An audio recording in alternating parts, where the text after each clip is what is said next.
ये जो चुनाव है, ये पहला ऐसा चुनाव है जहां एक पार्टी और एक गठबंधन कॉन्स्टिट्यूशन की रक्षा कर रही है, संविधान की रक्षा कर रही है, और दूसरी संविधान को, कॉन्स्टिट्यूशन को खत्म करने की, रद्द करने की कोशिश कर रही है।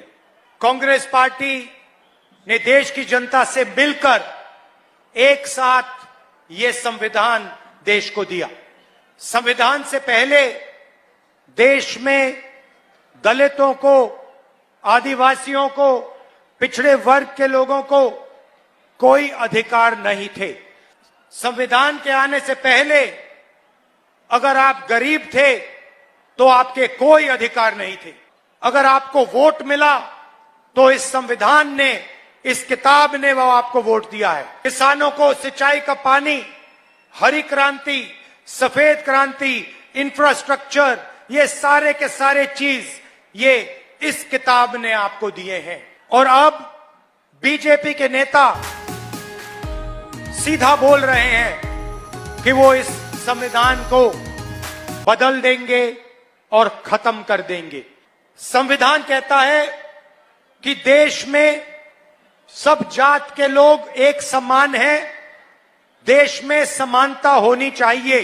कुछ दिन पहले बीजेपी के प्रेसिडेंट नड्डा ने साफ कहा है कि अगर कोई समानता के लिए लड़ रहा है तो वो माओवादी है।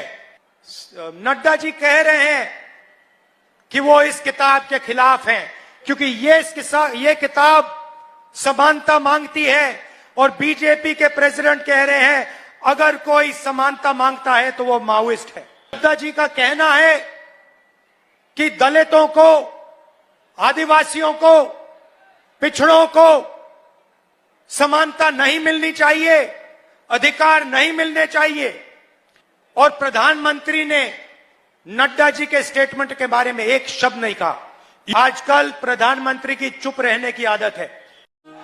ये जो चुनाव है, ये पहला ऐसा चुनाव है जहां एक पार्टी और एक गठबंधन कॉन्स्टिट्यूशन की रक्षा कर रही है, संविधान की रक्षा कर रही है, और दूसरी संविधान को, कॉन्स्टिट्यूशन को खत्म करने की, रद्द करने की कोशिश कर रही है।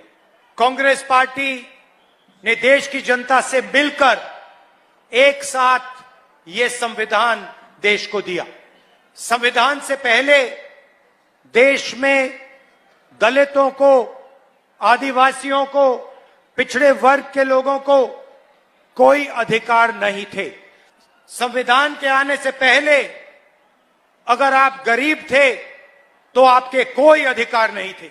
अगर आपको वोट मिला तो इस संविधान ने, इस किताब ने वो आपको वोट दिया है। किसानों को सिंचाई का पानी, हरी क्रांति, सफेद क्रांति, इंफ्रास्ट्रक्चर, ये सारे के सारे चीज ये इस किताब ने आपको दिए हैं। और अब बीजेपी के नेता सीधा बोल रहे हैं कि वो इस संविधान को बदल देंगे और खत्म कर देंगे। संविधान कहता है कि देश में सब जात के लोग एक समान हैं, देश में समानता होनी चाहिए। कुछ दिन पहले बीजेपी के प्रेसिडेंट नड्डा ने साफ कहा है कि अगर कोई समानता के लिए लड़ रहा है तो वो माओवादी है। नड्डा जी कह रहे हैं कि वो इस किताब के खिलाफ हैं क्योंकि ये किताब समानता मांगती है, और बीजेपी के प्रेसिडेंट कह रहे हैं अगर कोई समानता मांगता है तो वो माओइस्ट है। नड्डा जी का कहना है कि दलितों को, आदिवासियों को, पिछड़ों को समानता नहीं मिलनी चाहिए, अधिकार नहीं मिलने चाहिए। और प्रधानमंत्री ने नड्डा जी के स्टेटमेंट के बारे में एक शब्द नहीं कहा। आजकल प्रधानमंत्री की चुप रहने की आदत है।